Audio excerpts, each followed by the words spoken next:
Welcome to the Good and Basic podcast. Today we have a very special guest, Mr. Rudy Behrens. I did it again. He is the president of Solaris Cybernetics, and the topic of today's discussion is going to be a pond skimming robot that automatically seeks out algal blooms and then harvests them to create biofuel.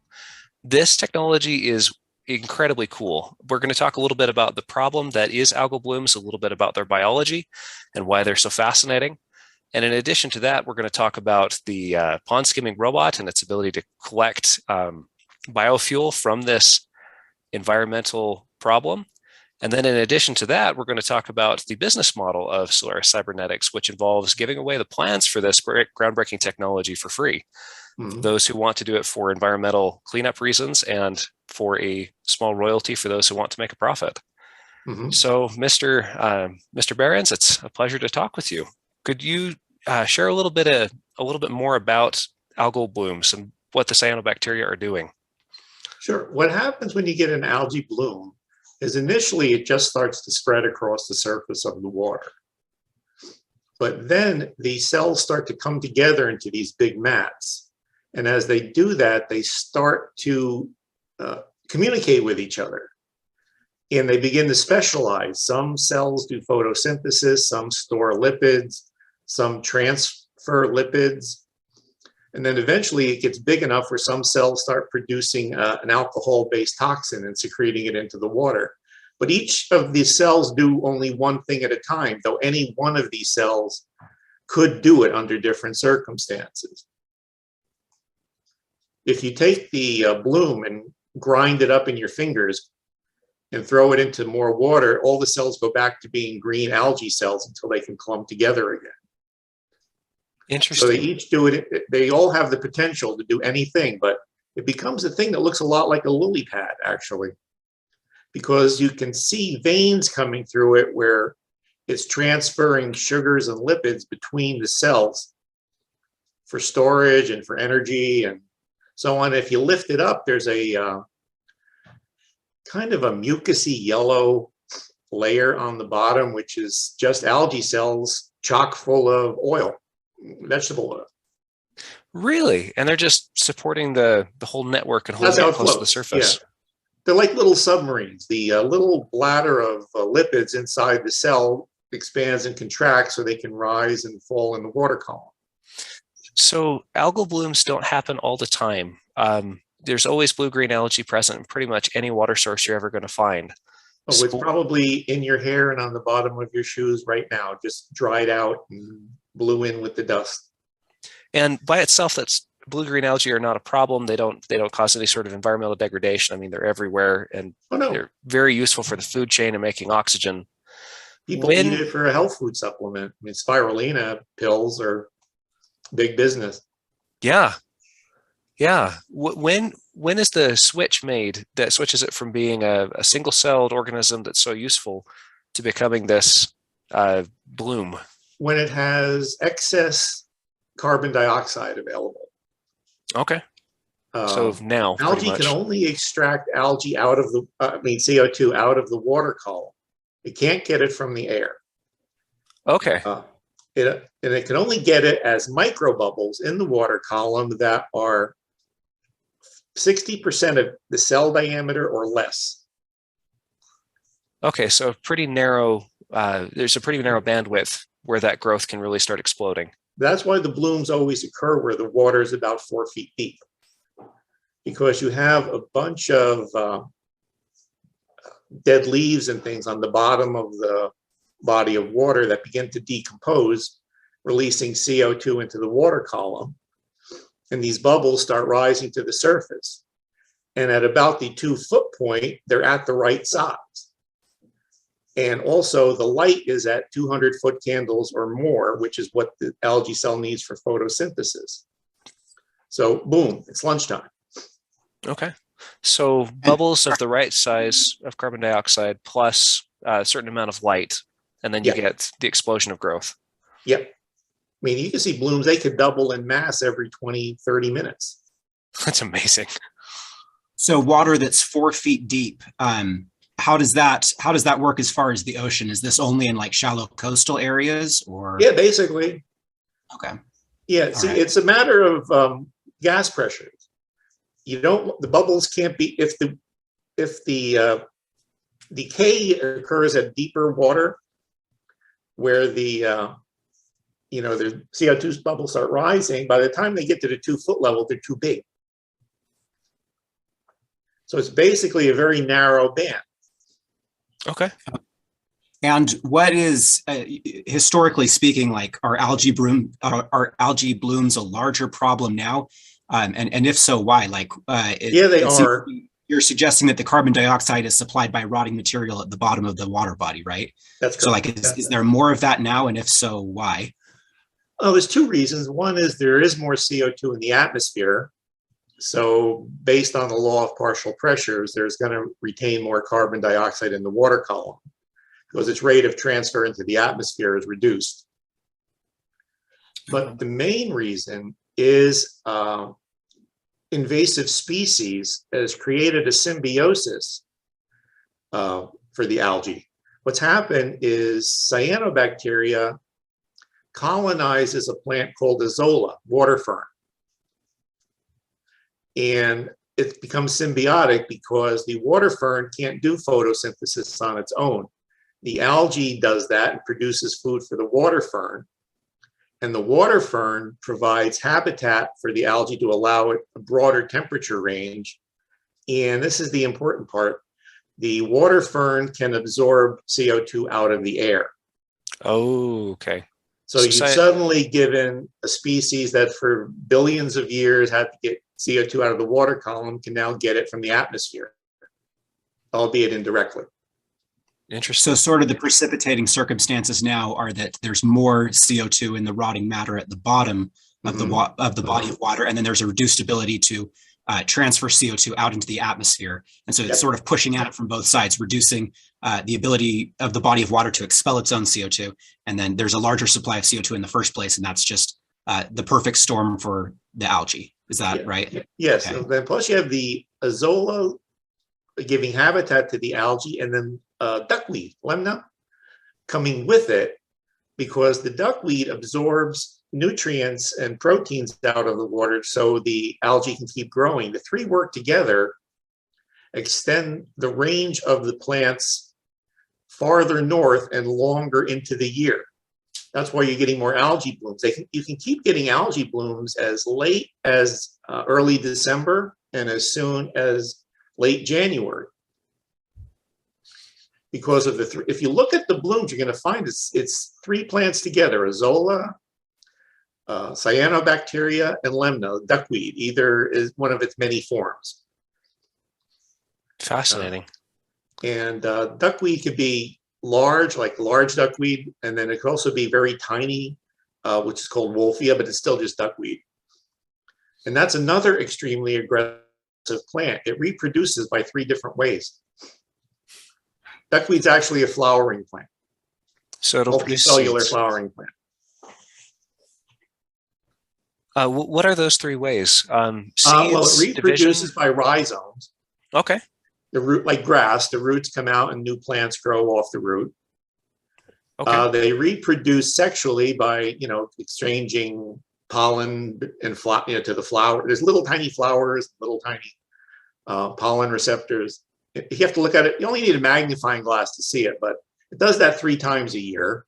But the main thing is it produces turians, which are basically little clones of itself. And it drops maybe 20 or 30 of those every night into the water column. Oh, wow. And those are perfect clones of the parent plant. And they could stay in the water column in dormant state for like 4 or 5 years. Wow. Until they get the right conditions. And the thing is, ducks love duckweed. It's very rich in protein, isn't it?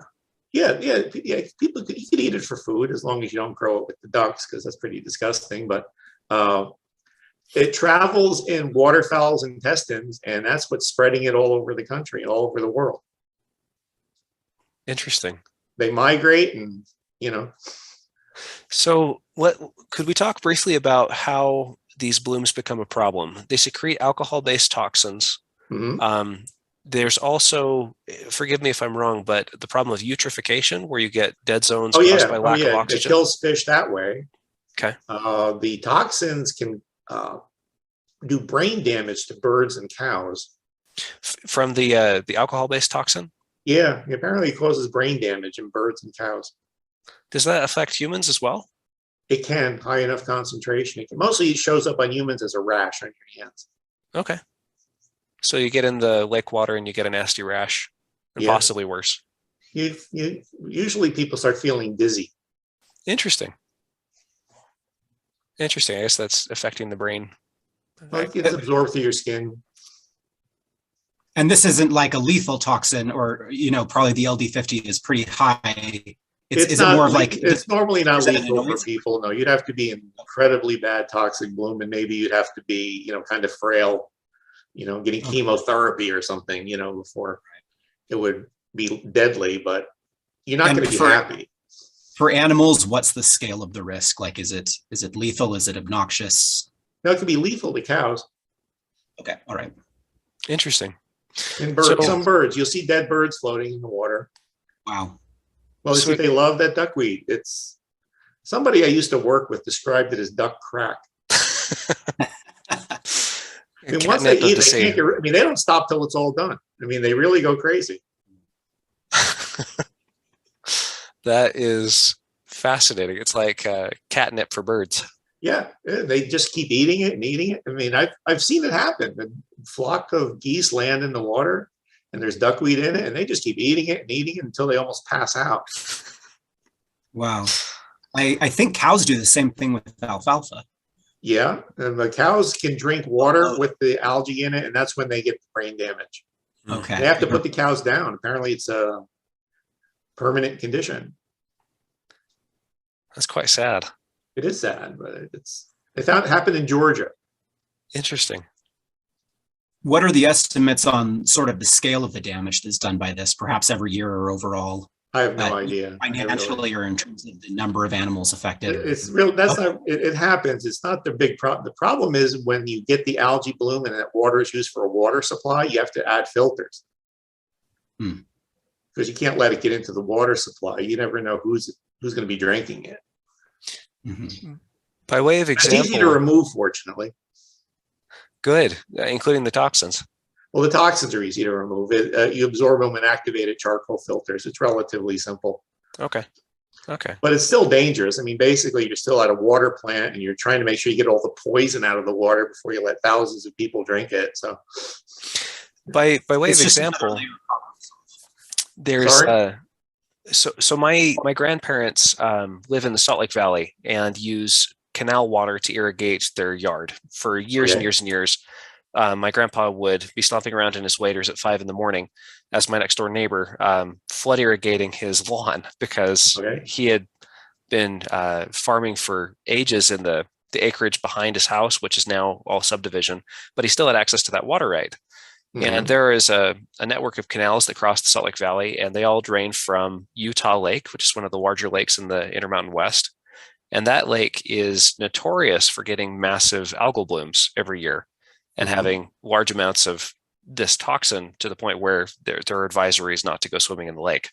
Right. And, as a child, I went stomping around in that water all the time because, there's a giant marsh next to my house. Why would I not go stomp around in that? Sure. So I've probably been exposed to this a time or two. Well, it doesn't affect humans the same way.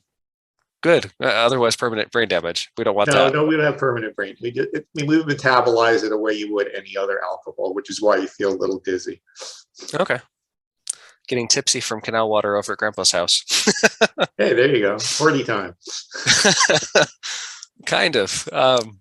With the stage set, we've discussed some of the problem. We've got an excess of biomass growing on the surface. It makes the water inhospitable to other forms of life. If we're trying to use that water for agricultural purposes like watering livestock, it can cause serious problems for that livestock. And now we have to invest money and time into extra filtering, maybe above and beyond what we already would have done for culinary use. So this is where we have a problem. We're in need of a solution. Rudy, could you tell us more about this pond skimming robot? Okay, the main thing you want to do with algae blooms is you can't prevent them. You can't kill the algae. because it's the base of the food chain. So if you kill the algae, you've basically killed everything. So poisons are out. Well, yeah, you can't use herbicides. Solutions that people use at the golf course, you can't use. You can't dump a bunch of herbicides into the water because you'd kill the lake. I mean, first the algae dies, then the insect larvae die, then the fish die, and then, it's done. You can't do that. Okay. A solution that's worse than the problem. Excuse me? A solution that's worse than the problem. Yeah, so these, small scale solutions can't be applied on a large scale. So the solution we came up with is the algae itself isn't the problem, the bloom is. So you just want to prevent the bloom from forming. So these robots look for photosynthesis, go to it, suck in the algae and process it, and then aerate the water column, getting rid of a lot of the CO2 at the 2-foot level. Okay. So you reduce the blooms. So the algae doesn't go away, but you get rid of the big blooms. So if I understand correctly, it's doing more than one thing. It's doing some harvesting of that algal bloom to reduce its size a little bit, but also the stirring all by itself, just by driving this thing around, that's helping to reduce it as well. Well, yeah, actually the thrusters, it has 2 thrusters on it, sort of, so it does like tractor turns. And the thrusters have venturis attached. It's like a water jet thruster. And it's connected to a venturi. So as the water goes through the venturi, it creates a low pressure zone at the throat of the venturi. And there's a hose there up to the surface.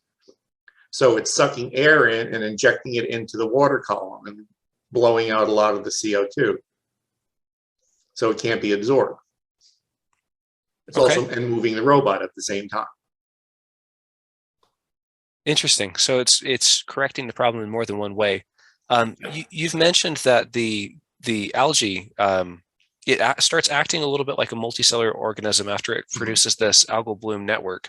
But you've mentioned that none of the cells are, I mean, they're all taking specialist roles, but none of them are themselves specialized. So if you just kind of squish it up and throw it back in the water, they'll return to being regular blue-green algae. Yeah, exactly. Okay. So just blue-green algae is normally just a green haze in the water. Interesting. It's only when it makes the bloom. So you break up the bloom and you've eliminated the problem without killing the ecosystem. So mixing it would be enough to get rid of the problem, but you've gone above and beyond that and used the algal bloom as a resource, something that can be harvested. I mean, anything that can double in 20 minutes. That's how it can pay for itself. Is awesome. We suck the algae in through a high pressure pump, pass it through a zone where it's cavitating. And inside the cavitation zone, the bubbles are 8,000 degrees Fahrenheit momentarily and 5,000 psi. And the cells that get in there they're all organic molecules. So an algae cell inside that zone breaks down immediately into its constituent atoms momentarily. I mean like fractions of a second. But when it reassembles at a lower energy point, which is just alkanes, hydrogen and carbon linked like a ladder. It's beeswax. Okay. And beeswax has a commercial value. It's a root product used to make petroleum product, gasoline, diesel oil, whatever. I mean, the first thing they do with the crude is they turn it to paraffin, wax. And then they go through a secondary process to turn it into something else. It's used as a food additive. Right now, its biggest use is commercial cosmetics. Oh. Because the primary source of paraffin for those industries has dried up. It used to be a byproduct of refining. But most refineries have switched their process to improve their yield, so they don't have any excess wax to sell.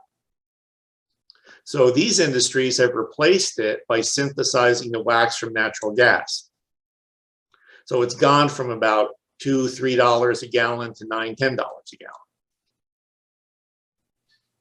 At which price point, I assume it starts making sense to make it out of pond scum. Well, yeah, we're producing it for almost nothing. I mean, it's really, and it actually counts as very pure, because what counts as impure with this paraffin wax is the volatile hydrocarbons like gasoline and benzene that are mixed in it from the refining process. And since we're not doing that, none of them are there. So in spite of the source being pond scum, it actually qualifies as ultra pure paraffin. Because it's not contaminated with any other hydrocarbons like no benzene, gasoline. no toluene, none of that. Interesting. So the pond skimming robot, it uses as a power source just solar panels sitting on it? Wind and solar. Wind and solar. Okay. Yeah. And then I assume that the yield of energy from biomass is much less than what you're putting in through the wind and solar? Well, yeah, entropy is entropy. Entropy is entropy unless you're harvesting something very, very, very energy rich. Yeah, we're not. The algae has biomass, any kind, whether it's dead leaves or whatever, has a heating value of about 8,400 BTUs per pound. Okay. Gasoline, things like that, by comparison, are 150,000 BTUs per pound because they're concentrated.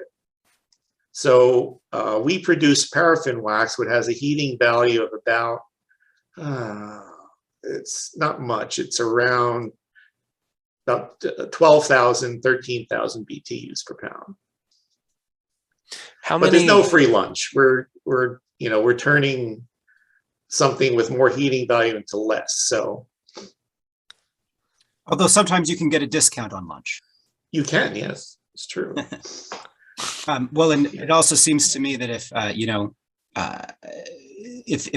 I believe it's called the Manatee, is the robot called the Manatee? Yeah, Is that, it kind of acts like a manatee, kind of floats on the surface. It's such a fun name. It just strikes me that, if it's running on solar power, essentially, that solar energy would just hit the lake anyway. So even though, in the technical sense, there is no free lunch due to the second law of thermodynamics, right? Right. You're getting pretty close here. You're getting pretty close to a free lunch. We're not using anything See, the thing is, the conversion rate's only 3%. I mean, that's just the laws of physics. The process that we use is what's called an adiabatic process. It's thermodynamically reversible, which is why it's relatively efficient. But you're still only converting 3% of the biomass into alkanes at each pass. Okay. Because all you're doing is taking the latent energy in let's say you have a hypothetical 1 pint glass of algae. Inside it contains a certain amount of heat energy because it's, you take it out of the lake, it's 70 degrees Fahrenheit. During the cavitation process, portions of that pint become 8,000 degrees Fahrenheit and the rest go to absolute zero, just momentarily. So, and during that time, it's turning the organic molecules into alkanes, but only 3% of them, because that's about what happens. That's how much of the water is actually cavitating at any one time. Okay. And the cavitation, that's like the mantis shrimp. The mantis shrimp is that super, super colorful little creature in the bottom of the sea that uses its claws to make air pressure. If you reduce air pressure over a liquid, it's going to turn to a gas. Okay. And the thing is, velocity is pressure and pressure is velocity. So if you start moving water very fast, its pressure drops. And that's why it makes gas bubbles of steam. That's cavitation. And there's some light and heat produced from that as well. And Oh yeah, 9,000 degrees. It's hard to see. I mean, you can't really see. I mean, in our process, you can't see it, but in labs, they've done it. You can actually see this little blue-white glow as it's taking place. That's amazing. That's amazing. There's a lot of research done on cavitation because the Navy worries about it for submarines. It's what makes them noisy. Okay. So there's been, for the last 50, 60 years, there's been a lot of research on cavitation. Mostly about the threshold you can push your propeller up to before you run into Yeah, and that. how to prevent it from doing that and things like, yeah. Okay. But the Navy was very interested in cavitation, so there's a lot to work with. Awesome. Awesome. I like that swords into plowshares motif there. You're taking this Yeah, a little research and bit, then yeah, a little bit. using it for another purpose. That's really cool. So So that's what we do. with the manatee, how big are we talking? How big is this thing? It's 10 feet long, about 6 feet wide. 10 feet long, 6 feet wide, and about how much of this paraffin can it store? That depends how big a tank you put on it. I normally equip them with a 25 or 50 gallon bladder. Okay. And you've been running a test site out in Pennsylvania, is that right? Oh, we've been running, the first one has been in a pond in Pennsylvania for 6 years now. Awesome. It's never been out of the water. During all that time, even for Never maintenance. been out of the water. 5 winters. It keeps running. That's amazing. I'm just leaving it there now just to see how long it can go. You know? Yeah, that's incredible. It Does only it had just one get frozen problem in? with it. The first year it was there, it got hit with lightning, and that burned out a relay.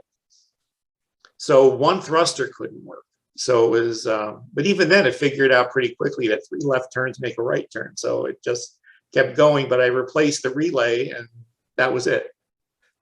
You know, shark proof, bear proof, baby proof, lightning proof. This thing is Well, fairly it's not lightning robust. proof. It took a hit pretty bad.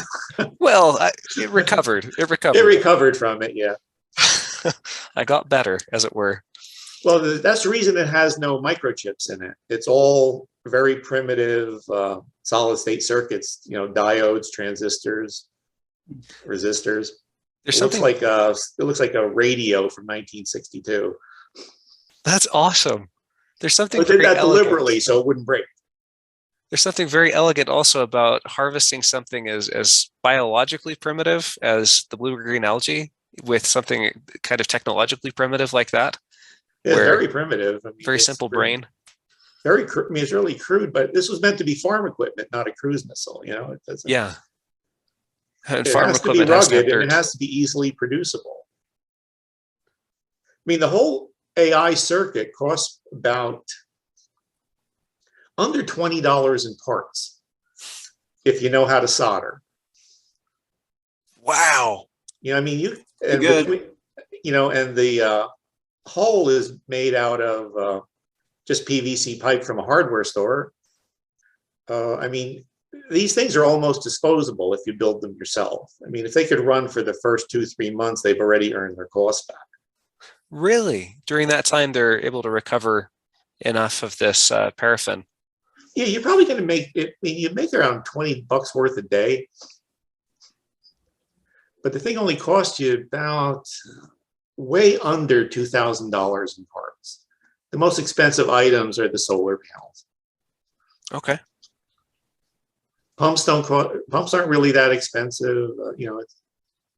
The electronics are, if you make them yourself, it's just a bag of transistors is, if you look at the price, they're like 11 cents a piece.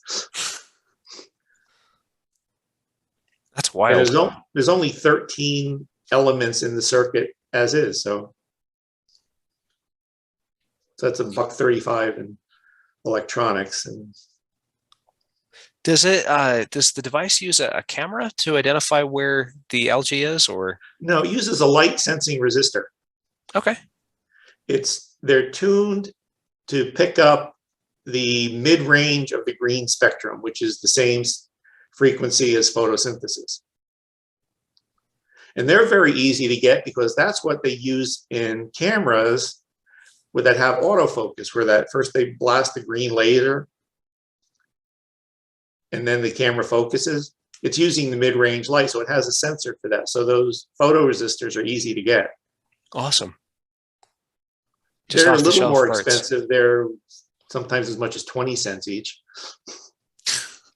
But the robot has 2 of those, like eyes. With those eyes looking for photosynthesis, does it ever try to ram itself into the cattails on the edge of the pond? No, the algae is much stronger signal. Okay. Much stronger. The rate of photosynthesis in algae is very high. So they're Fascinating. always there. I mean, that's definitely the preferred. The only time they would be steered towards the plants on the shore is if there's no algae. Okay. And at that point, It's they've going done to their the work. strongest signal on green. That's about what it's looking for. With so if it's collecting around $20 worth of this paraffin in a day, forgive me if I'm wrong, is that about 2 pounds worth? About $10 a pound, something like that? Yeah, maybe a couple pounds. It'd be gallons. It's actually a couple gallons. Couple gallons, okay. And you put And it weighs about 6.3 pounds per gallon. and you've got roughly a 50-gallon tank, 25 to 50-gallon tank on it. Yeah. So you need to send a boat out to switch out the tank every couple weeks or so? Yeah, it depends on how much algae you're producing. Yeah, I mean, the shortest time might be 2-3 days. The longest time might be about a week. Okay. But you can trick it to come home. You can get those lasers for photo range finding, and you point it at the robot, and now it's got a new strong signal, and it'll follow you home. That's awesome. Does the robot send you a signal when it's got a full tank, or do you just No, keep it an has eye a on it? flag. It actually has a flag on it. Really? Oh, just with a float? Yeah, floating the flag. Floating a flag. Okay, kind of like your toilet bowl. You got to keep it simple because you need to do thousands of these. The idea is to not interfere. You can't. We have this concept we use called C3, which is communal coexistence and coevolution. And that's the next step beyond sustainability, because people have interpreted sustainability to mean a quasi-industrial process that somehow nature can survive. C3 is the robots are integral into the environment. They're behaving as megafauna, consuming things out of the ecosystem and grooming it, if you will, but not actually consuming anything from it. Just acting as an herbivore, floating in that top layer, just like a real manatee. Big manatee, except it's not eating any fish or anything. It's not eating anything. With that C3, are those the permaculture ethics? Excuse me? Are those derived from permaculture? Yeah, that New Alchemy Institute. Okay. Things like that. I don't know if you ever heard of them. They were big for a while. It sounds reminiscent of something that I heard from a certain group of, not self-described environmentalists, but ecologists.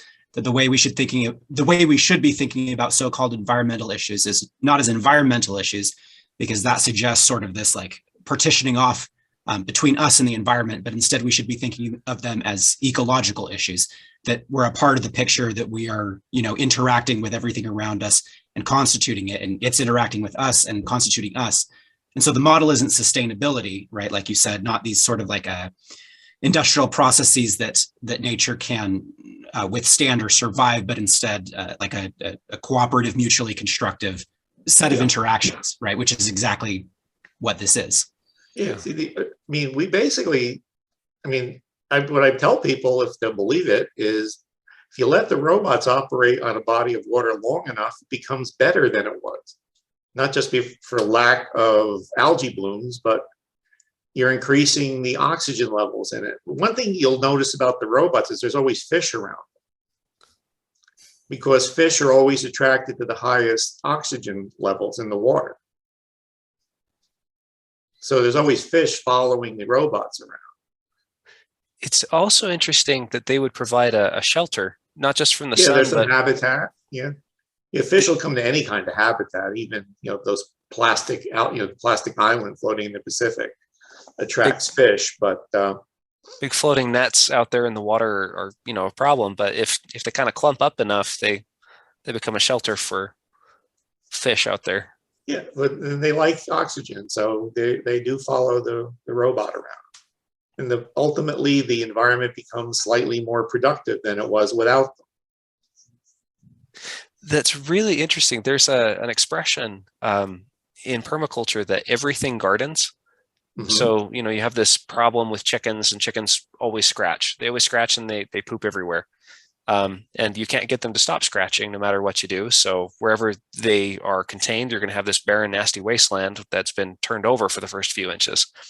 And the problem with compost piles is that compost piles smell bad and they need to be turned, which means you need to go out there with a pitchfork and turn it over. But if you combine those two problems, you end up with no problem at all, because the smell and the maggots that may come in a compost pile get neutralized with the additional nitrogen added by the chickens, and the chickens also do all the turning for you.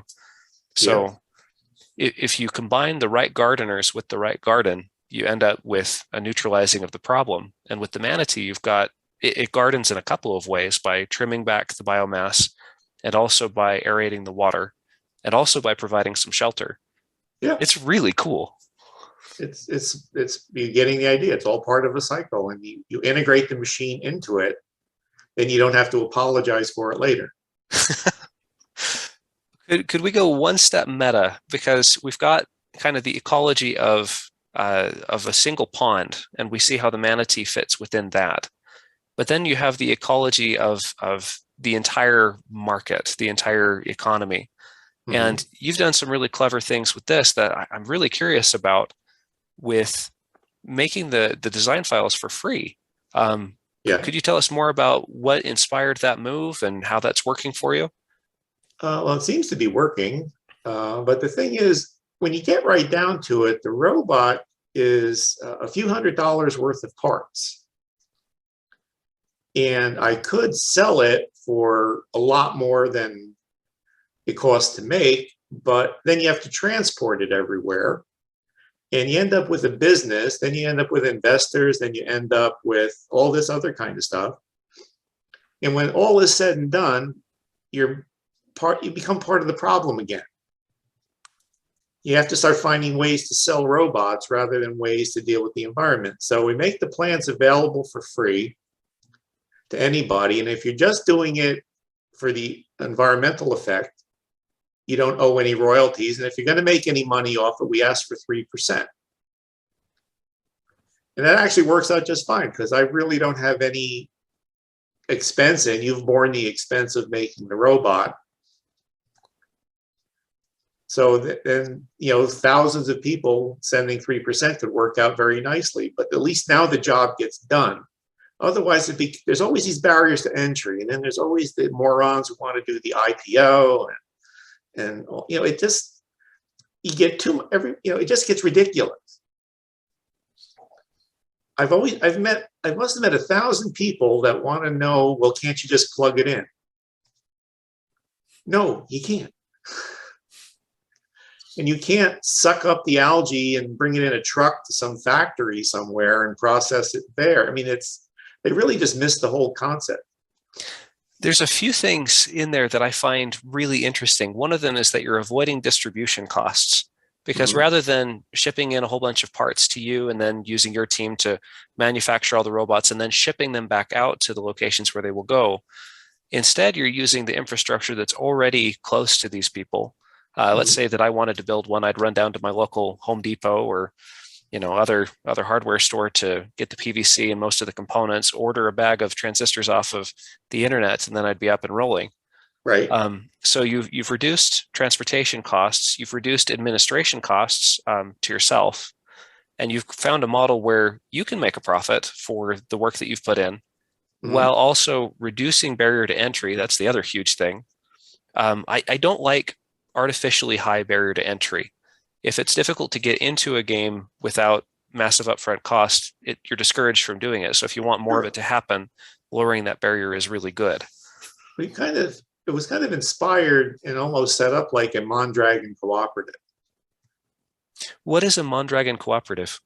Oh, it was something that was developed in Spain in the 1930s. It's a kind of company where the workers own the company, and all the stakeholders are on the board. The vendors are on the board of directors, customers are on the board of directors, everybody's involved. And the purpose of the company is to make sure that everybody is taken care of rather than maximizing the profits. I mean, you're looking to make profits, but it's the distribution of the profits is more important than the final number. You can wiki it. It's been around a long time. There's a whole global organization for setting up Mondragon Cooperative. I'd like to learn more about that. I'm really curious about that model because anytime you have an organization or a technology, it's always, whenever you talk about efficiency, it's always efficiency for what? You have to have a criterion that you're trying to maximize this and minimize the other factors. Mhm. So if you're trying to maximize for one thing, by definition, you're not, you are willing to sacrifice the other factors in order to get more of that one thing. Mhm. And you can miss the highest good that way. If I were to dedicate my life entirely to the pursuit of money, I don't think money is a bad thing. I'm very happy to make money and I'd like to make We more all than I'm need making. money, but you don't need to live for it. But money isn't the thing that I really need. I need money as a means to get a thing I actually care about. And if I were to optimize my life entirely for money, I would be willing to sacrifice all the other things, including those things I actually care about in order to get the more money. So I think this Mondragon cooperative idea and what you're doing is so fascinating because you are clear about what it is you want to attain. And that requires making a profit because without a profit, it's not sustainable. Mhm. But it's not about the profit. It's about this thing that you actually care about. Yep. We can't go through the current model of basically state legislatures voting to spend millions of dollars for a cleanup effort, and then they have to go through it again next year and the year after and the year after. Eventually, people get tired of that. Yeah. And so that's not sustainable. No. And doing it this way, there's a thing that I've spent a lot of my career in the electric power industry. And there's a saying there, it's the perfect product because it's massless and travels at the speed of light. And with the internet, you turn the robot into electricity. I mean, it's massless and travels. It's a concept. And that spreads wherever you need it. And the things you need to make it are not that hard to get. I mean, theoretically, I've looked into it. Theoretically, you can make the pontoons out of bamboo.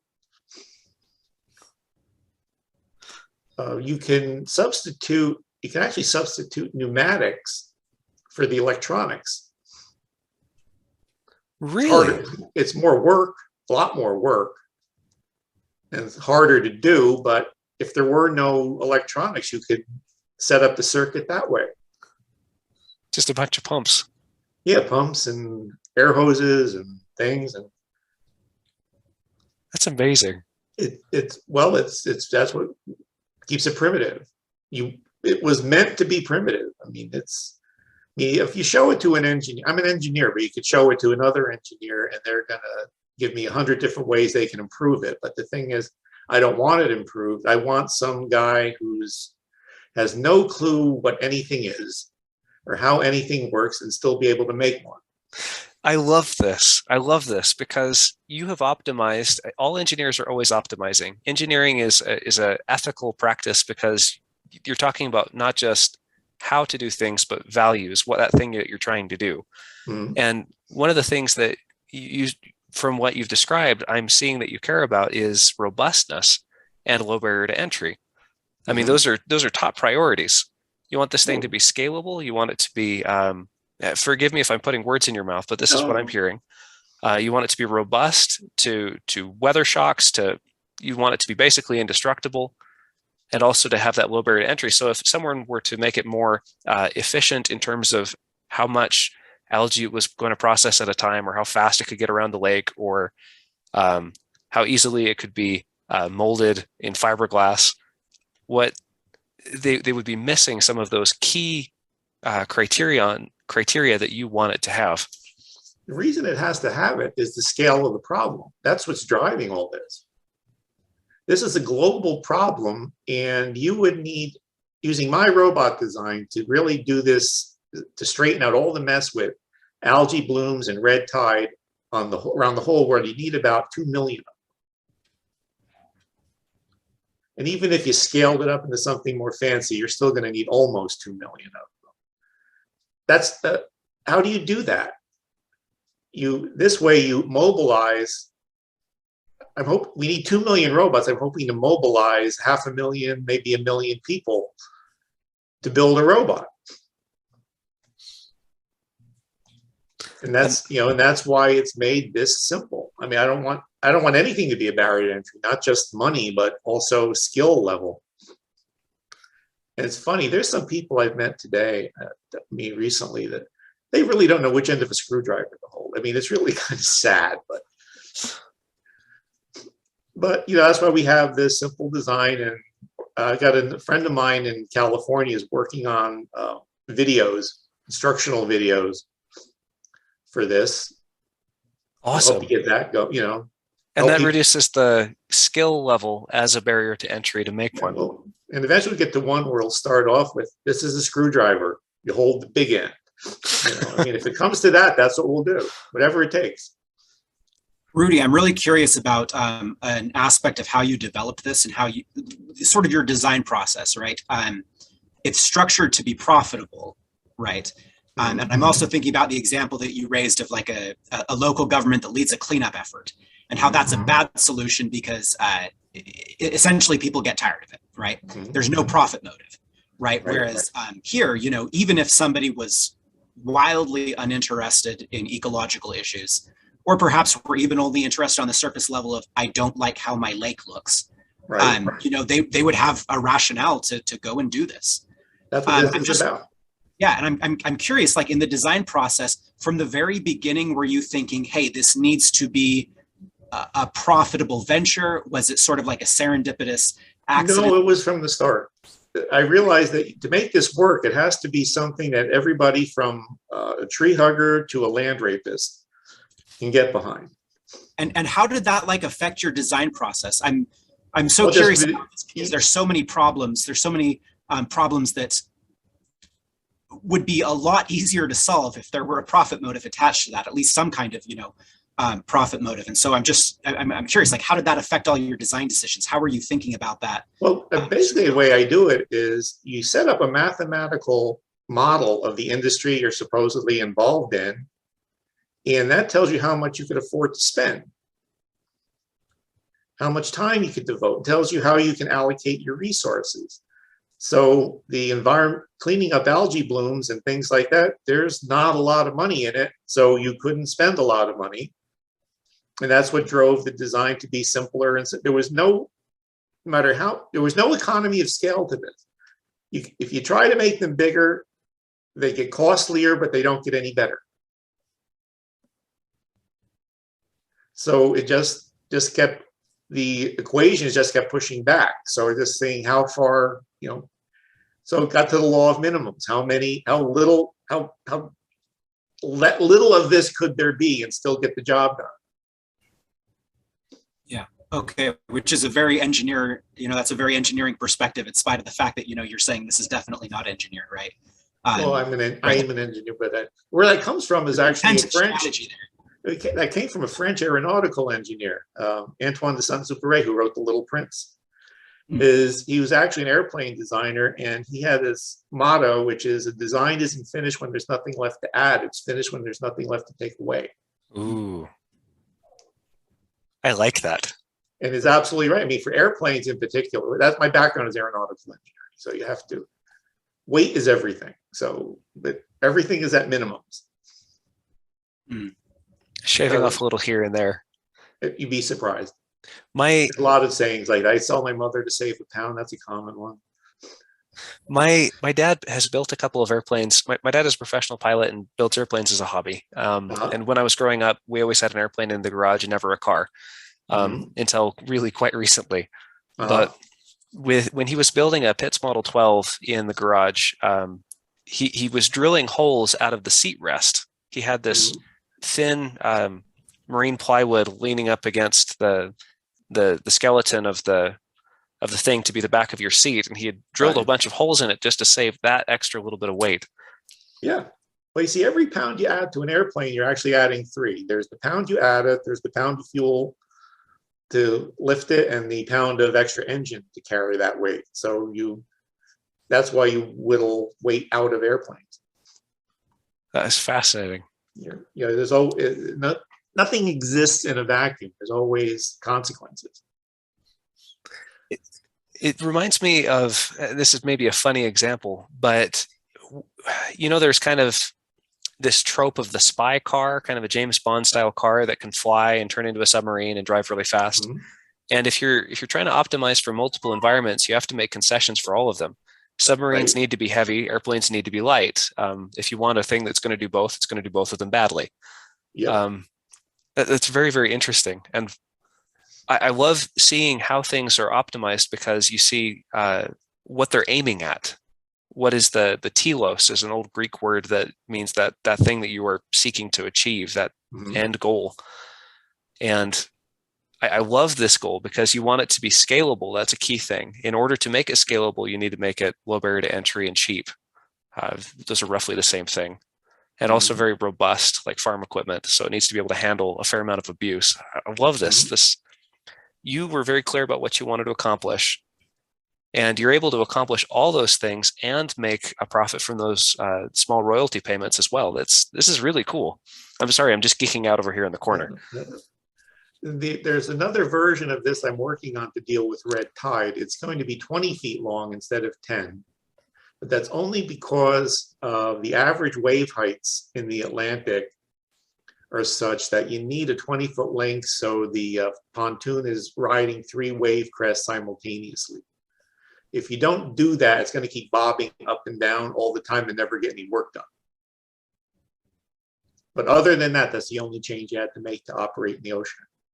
Will it become more expensive to operate it in the ocean, or Not really. in order to handle storms or bigger weather? No. If it get tossed around, doesn't matter. Okay. Flopped on its Suppose back. That's the advantage of being small. if you're recouping your investment in say 3 months too, then even losing a machine doesn't even Yeah, it's not a feel as showstopper. bad. At least not as bad as if it was a $200,000 machine or something. Exactly. Like that. Yeah, that's the best reason. No computer chips, none of that stuff. It's just, I mean, if you have one of those Slocum gliders that they like to use for marine research, they're about $250,000 each. One of those gets lost, you cry. One of these gets lost, you go, oh hell, no, let's make another one. Maybe another 3. Yeah, I mean, you just have to make more. That's awesome. It reminds me of Hydra. Cut off one head, 2 more shall take its place. Yeah. If you give people you just have to make this sustainable and financially, just because I just don't see a public will to clean up anything. And not just pollution. I mean, people were like this about trash. I mean, we're not a clean species. We don't place any value in cleaning stuff up. We do it only out of necessity. When the smell gets to us or something, we clean stuff up. But otherwise, it's not normal. So you can't have a business model based on people wanting to keep things clean. Well, and you mentioned, partially it's the profit motive, but it's also partially just that people get tired, even many people have, very good will and sort of a motivation to conserve the environment. You can only go out so many times and clean algae off a lake before you think, I want to do this some other way. Yeah. Right? I want to find a new solution. Right. And this is, at least it appears that easier solution. That's great. Yeah, there's one other aspect of it, I don't know if we've touched on yet, is it gives you a sense of participation. I mean, you could send a check to, Greenpeace every year and you feel good about it, but actually building one of these and putting it in the park or somewhere and watching the algae being eaten up is a little more satisfying. You feel you're part of the solution.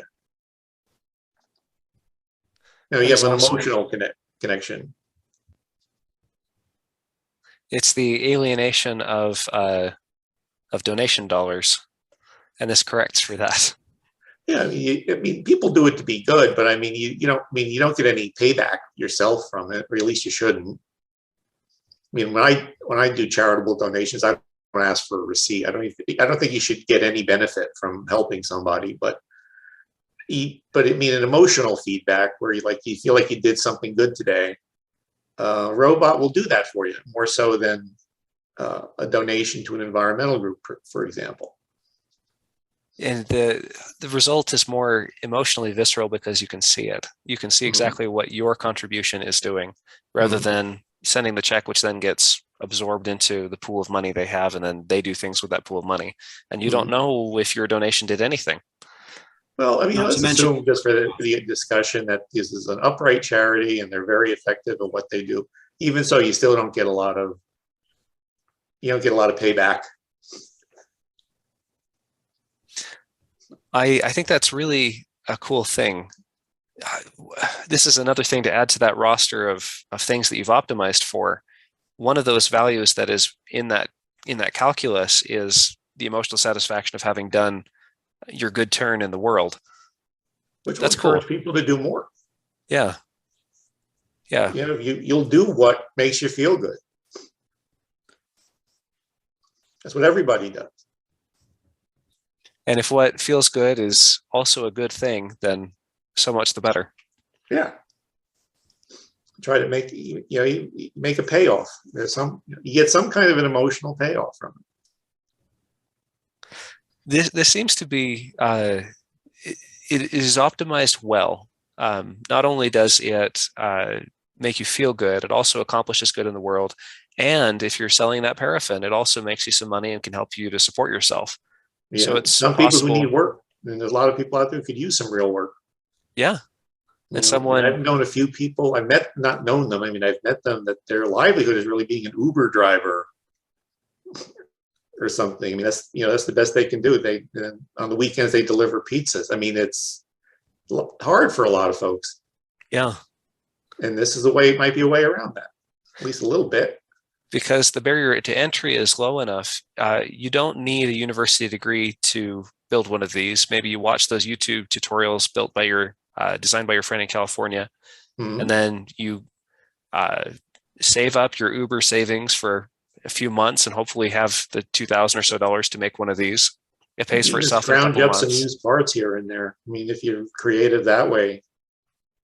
This idea of bootstrapping your way to success is a huge problem only if there is no low barrier to entry way to improve yourself. But if the barrier to entry is low enough, then that becomes a real possibility. There's ways for people to improve their position in the world. That's wonderful.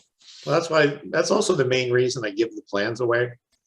I don't want to be accused of being one of those schemes like, the Amway or some sort of a pyramid scheme, where you build a robot, then you get 10 friends to build robots, and they get 10 friends to build robots. And you get a part of what they make.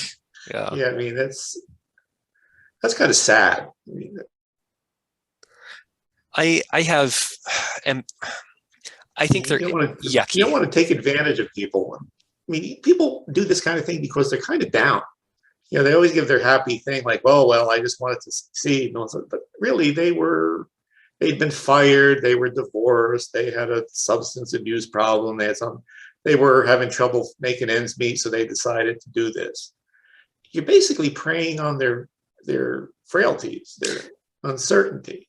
Yes. So that's why you want the plans, just go to the site, download them, see if you can do it. And even then, I still don't want anything from you. Just Lowe's wants something from you, but I don't want anything from you. That's really cool. I've always been suspicious of products that require that multi-level marketing to sell, because in that case, what they're really selling is the multi-level marketing scheme, not the product. And if the product was that good, it would sell itself. People would find enough value in it that they'd make the trade. You could sell it on eBay or something. I mean, I see people sell junk on eBay. They seem to do very well. They don't need any associates or super associates or whatever. They just sell it. I mean, best I could tell, they have a cardboard box full of some stuff they found and they're selling it on eBay. And somebody's buying it. Yeah. Of course, the logical runaround from that Amway kind of thing was Bernie Madoff. I mean, he just basically scaled it up into global. I'm going to sell stock, and then you sell the stock to the stock, and we'll sell the stock, and we'll all share the stock. And it was all just money spinning around in circles, and nothing. You were rich as long as you didn't actually want the money. Rudy, Rudy, you mentioned the red algae, the red algae project. Do you have any other projects in the works? Like what are your, if you don't mind sharing, like what are your dreams? Where can you see this expanding or Well, we got the robots working, right? We're working on building robots for the state of Florida right now. I mean, they're actually under construction for Lake Okeechobee. The next step, I think, is going to be going out to sea for doing red tide and sargassum, because that's become the new algae. Sargassum is starting to spread globally, but it grows in salt water. And then I've had a design almost as long as I've had the Manatee design for a land-based version, meant to restore depleted fields and everything. I haven't been able to get anything going with that yet. Do you keep track of who has built these? Do you have like a social media for people building manatees where you can see how many of them are being built? No, not really. I count on mostly they call me with stupid questions, and that's how, then I know they're out there. Okay. There's no map sitting in your office No. with pins showing where they. No, it really isn't that important. If anybody ever sends me a royalty check, I'll fall over. But But the thing is, if anybody ever did, thing is, that's only if somebody's going to do it large scale and commercially, and they actually can't do it without being noticed. I mean, if you're building enough robots where you're selling it commercially, you're going to be in the news. Yeah. Oh, one thing I should mention, there is a certain barrier to entry, which is why we're working on the co-ops, is if you're going to sell hydrocarbons commercially, you really have to sell it in lots of 5,000 gallons at a time. Oh, okay. That's how the industry works. Okay. 5,000 gallons is a tanker truck. That's a lot. Yeah, well, that's how the industry works. That's why I'm working, getting co-ops and things like that going, so people can pool their resources. You can't sell the paraffin in jars by the side of the road, like people selling vegetables. I'm hearing that would be like 8 years worth of one of these manatees running, right? No, you produce you can 2 gallons produce around a day. 8-10 gallons a day.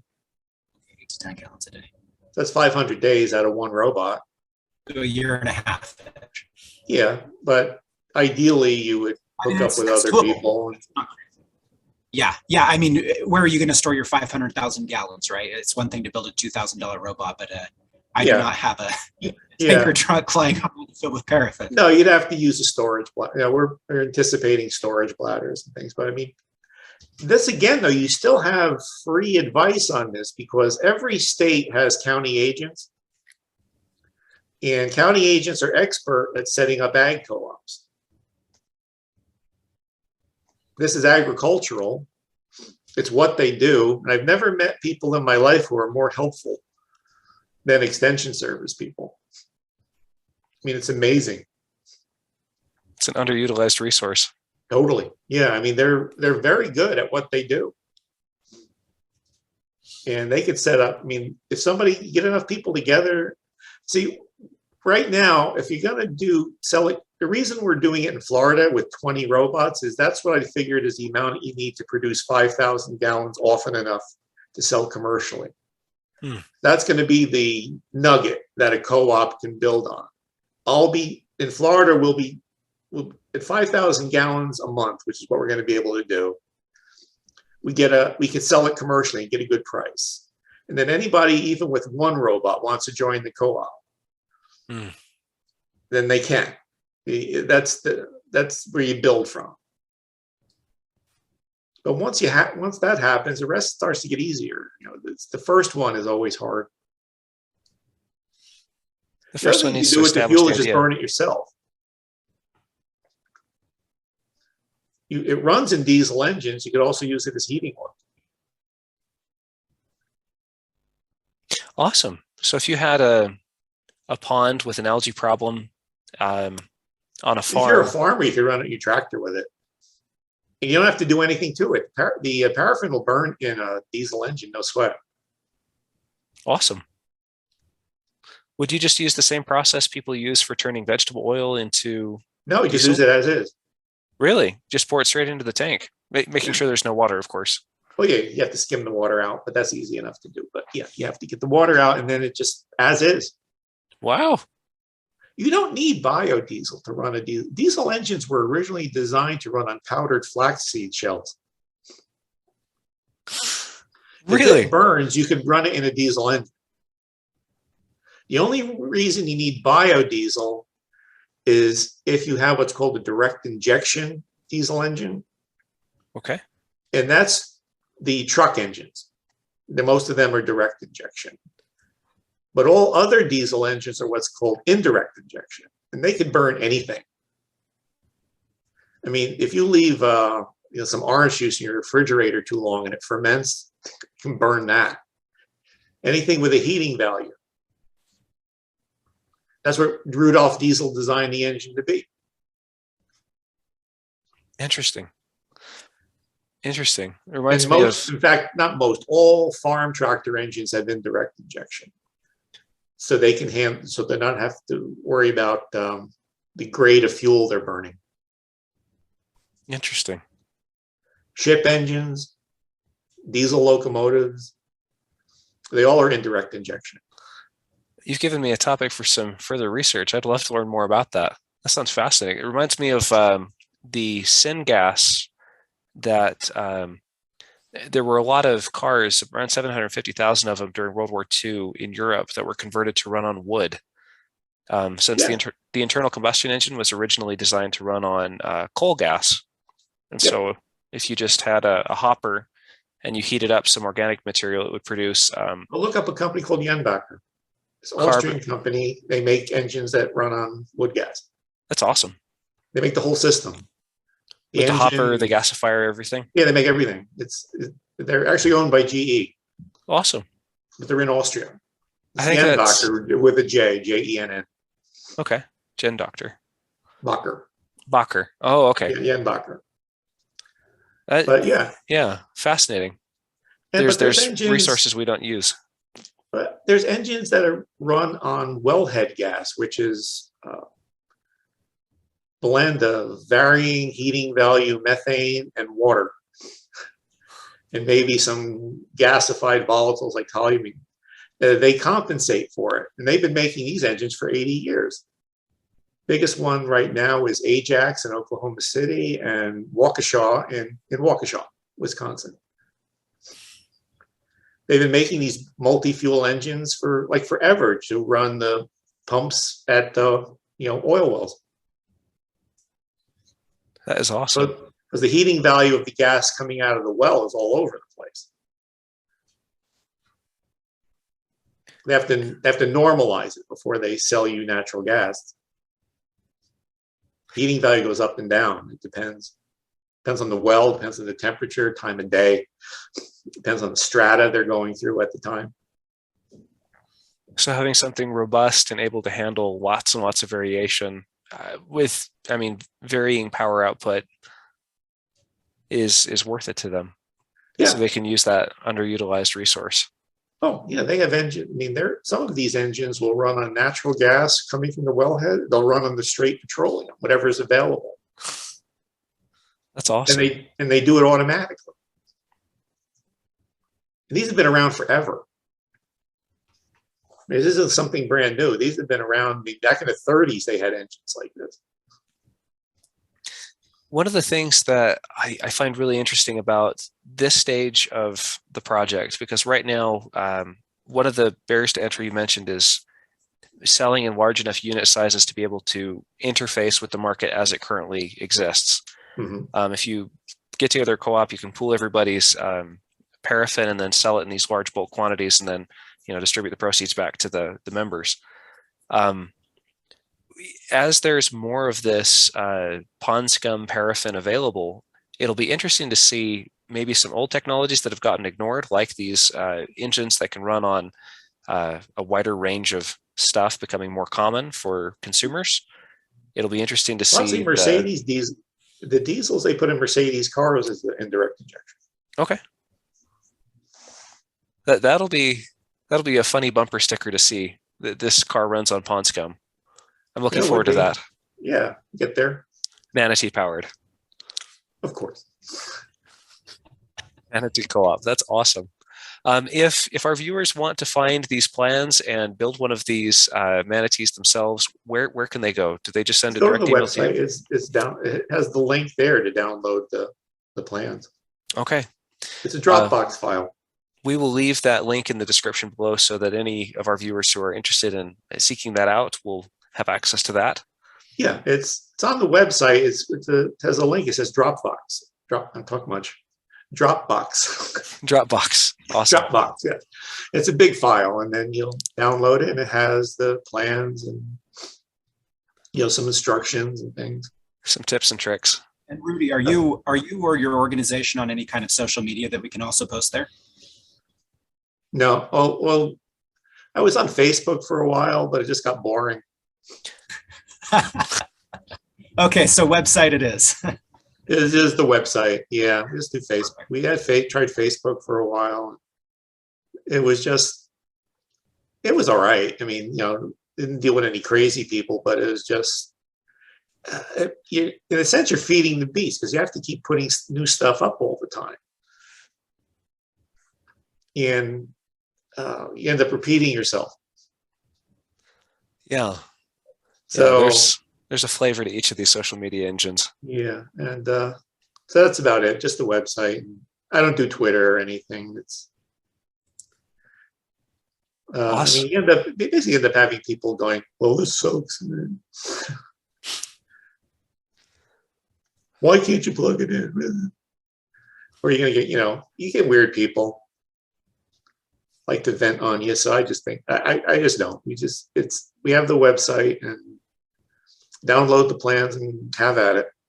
The website appears to be an appropriate technology for what you're trying to accomplish. It's a place for people to find that resource and find the new information and do what you need to do. And it doesn't have any of those extra bells and whistles. You've saved a few pounds by not being on Twitter and Facebook. Facebook. I'm not selling anybody anything, so. And actually, Facebook and stuff like that is designed around selling people stuff. Yeah, it's an advertising engine. So I'm not really selling anybody anything. So we have a link. We do have a Facebook page. It's still there. I just don't update it very often. But and you can download the plans from there too. Fascinating. But that's all there. I mean, there's not a lot to this. Joseph, did you have any further questions? None that can be handled in a short period of time. Let's put it that way. Marvelous.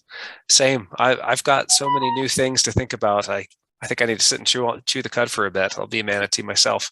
We go to the next installment of our mini series, how we can discuss the next question. Perfect. I'm excited to hear more about these farm terrestrial-based crawlers. That'll be fascinating at a later point. Rudy, thank you so much for the conversation. Thank you for having me. And thank you for contributing this to the world. I really appreciate the work that you've put into this. Thank you. Have you downloaded the plans yet? Oh, I'm going to. Okay. I am seriously considering putting one of these together and bringing it down to Utah Lake. You have a serious problem in Utah. I got a lot of inquiries from people in Utah. Yeah, it's something that is starting to become common knowledge and commonly discussed. And it would be a fantastic test bed. It's a large lake. It'd be interesting to apparently the Salt Lake scale is having problems. The Salt Lake is a weird animal. It's got a section that's freshwater and a large section that's very high concentration saltwater, but the lake itself is only 4 feet deep in most of it. Mm-hmm. They've actually had to break dams, break crossways through the lake in order to get enough water to the companies that are using the evaporation ponds. I don't think they have some will stuff be there growing forever. in it. Some sort of algae growing in there too. I know nothing about that. I'd love to learn more though. And Lake Tahoe. Really? Hasn't been algae in Lake Tahoe since the glaciers melted. Now they've got algae. Really? They've been famous for their clear water. Not anymore. That's a problem. You might want to check that out. You're closer to Lake Tahoe than I am. So interesting. Well, thank you, sir. With that, I think we'll close out the podcast, and we'll see you next time. Well, thank you. See you soon.